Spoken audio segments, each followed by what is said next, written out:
guys, so welcome to this video. Today we're just going to talk through the energy and fuel usage estimator, so how we're going to use that. So as you can see here, this is the YouTube page, and we've got two links at the bottom, which I'm just going to now open in a separate tab. So open a new tab, that one, open a new tab, that one there. And those links will take us to our energy and fuel usage calculator. So what I've done here is I've put my numbers in already. So my body weight in kilograms at the moment is about 89. Meta of the activity, what we're going to do is we're going to follow the link to the compendium, which is what we've just opened here onto this tab from our YouTube description. And also what we have here is on the, we also have the link to the metabolic compendium there as well.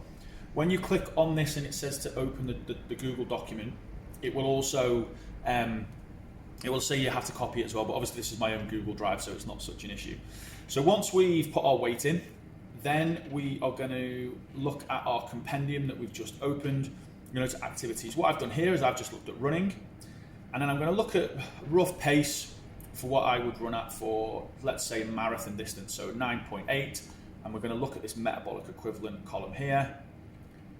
Scroll down, didn't work very well, that did it?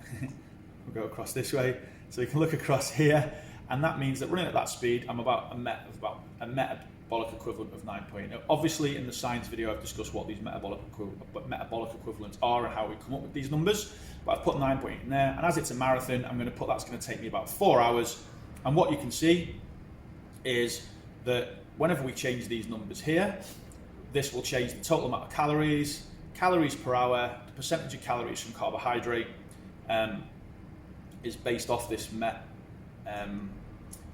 value here. I've done some conversions with data from my own athletes. That's where that number comes from, as well as looking across the literature.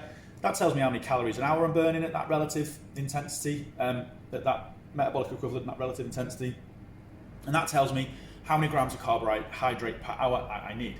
Cool thing about this is you can see that typically speaking, we can only absorb up to about 90 grams of carbohydrates per hour. So that means that I'm burning in a negative carbohydrate or glycogen, let's say, state. But fortunately, we have enough glucose and glycogen stored in the body that we should be able to sustain our activity for that sort of 4 hour period, as long as we're maximizing our carbohydrate uptake as well. But this does sort of highlight that the longer the duration of activity, the harder it's going to be to maintain glycogen storage, and the harder it's going to be to maintain those higher intensity, more glycolytic glycogen using forms.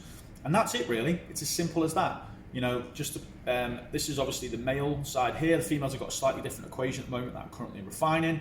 So again, if we were dealing with a female athlete, let's say it was a 55 kilo runner, and they were running at even a higher intensity than me, so they were doing, say, a 5K, so that would be a MET of, say, let's go through that. So let's say they're doing 5K and they're going at, 8 miles an hour, much higher intensity, so that's a metabolic equivalent of 11.8. It was close enough with the 12 guess, wasn't it? 11.8. And they're going to do that, and that 5K then is going to take them about 20 minutes. I haven't worked out the maths equivalently. So obviously 20 minutes is 0.3 of an hour, 0.33 recurring. Does that make sense?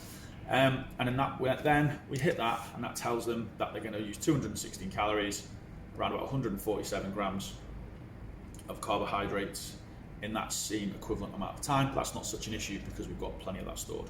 So hopefully guys, that helps. Any questions or anything, need any help, then just drop me an email at support@bebetter.info. Please follow my YouTube channel, and thanks for watching, and hopefully you found this some use. Any comments, questions or anything, like I said, just let me know.